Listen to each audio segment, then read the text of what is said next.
Okay.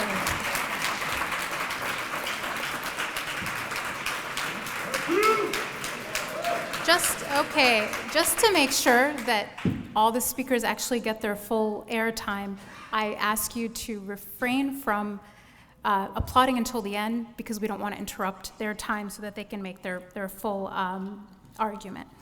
We'll next hear from Salam Al-Marayati, who is the president of the Muslim Public Affairs Council, who will be arguing for the merits of engagement.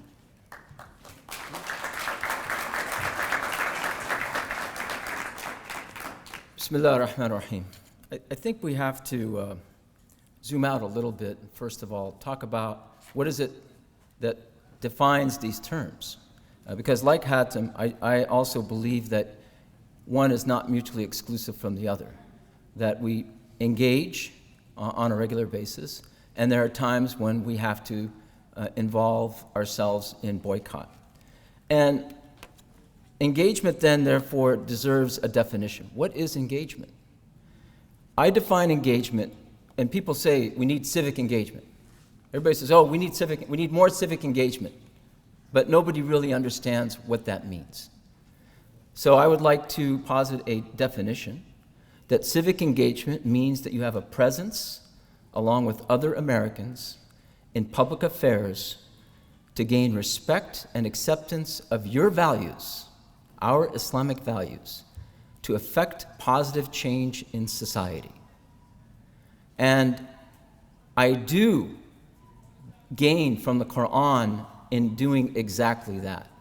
For example, when the Quran says that we will take people min al-dhulumati ila nur, from darkness to light, you have to engage the other to take that person from darkness to light. When the Quran says idfa billati hi ahsan فإذا الذي بينك وبينه عداوة كأنه ولي حميم, repel evil with that which is good, so the one with whom there is enmity becomes as if he is your closest and warmest friend.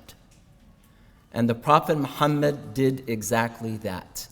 He built coalitions based on common ground, and he managed differences of opinion among his own people, starting with the companions themselves.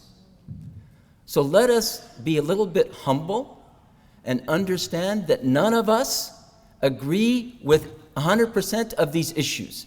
There is no one claiming to represent 6 million Muslims. Anybody that claims to represent 6 million Muslims doesn't represent me. So we have to understand that engagement is the process. Even zakat, as many scholars have said, you can use zakat money to soften the hearts of people. So when we are told that zakat is used to soften the hearts, so that means people with hardened hearts. You engage them and you try to soften their hearts. And when Musa alayhi salam was told by Allah subhanahu wa ta'ala to go to Pharaoh, that is a process of engagement. And when he said, go to Pharaoh and speak with him in a soft way, in a soft manner. قَوْلًا لَيِّنًا. So that is what drives our process of engagement. We have the goal to achieve, but the process is one of engagement all the time. And indeed, the Quran also says, stand up for justice. Do not sell out on the values that are important to you. Stand up for justice even if it is against yourself.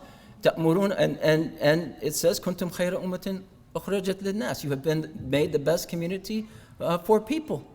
You تَأْمُرُونَ بِالْمَعْرُوفِ, you enjoin what is right and forbid what is wrong. وَتَنْهَوْنَ عَنِ الْمُنْكَرِ. So it's not a matter of if you engage, therefore you're against boycott, or if you boycott, you're against engagement. The issue is how. What are the tactics? And let me just posit one other, I think, important point, in that there's really nobody here that has institutional authority to tell Muslims what to do or what not to do. I cannot say that because you do something one way, therefore you're against me, or you're against the ummah, or you're against the people. I cannot claim that I know what your intentions are. There are times when we have to boycott Muslims. For example, there was a time where a Muslim went to the State Department and said that all the mosques are made up of radicals and extremists. And the Muslim women wear the hijab in the day, and they pass on secrets to Muslim extremists at night. And 65 Muslim organizations stood up and said, either you prove that right, or you retract what you're saying.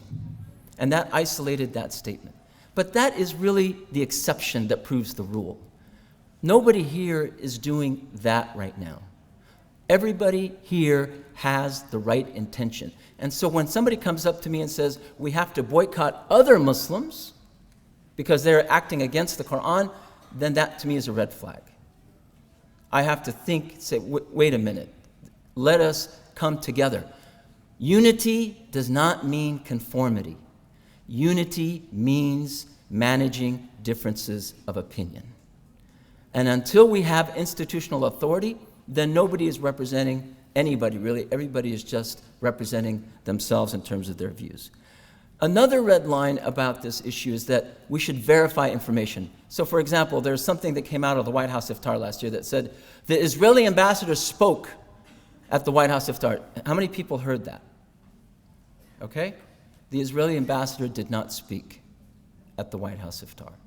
He tweeted about it, but then Muslims started thinking that he was actually involved in that. Now, I am also for boycott when it is effective. I was one of the first Muslim leaders that went to the Presbyterian Conference 10 years ago and said we should support BDS to end the apartheid practices of the Israeli regime against the Palestinians. And I engaged the other, and I remain engaged with the other, but with that stand that BDS is an important part of achieving justice for the Palestinians, and as an American, of restoring integrity of American values. And that's my last point. We have to start looking at these issues as Americans within, not looking from the outside in. If we are truly part of the American fabric, which we are, then let us engage the other, and let us not get into this infighting that really, as the Quran says, people then lose heart in what you're trying to do.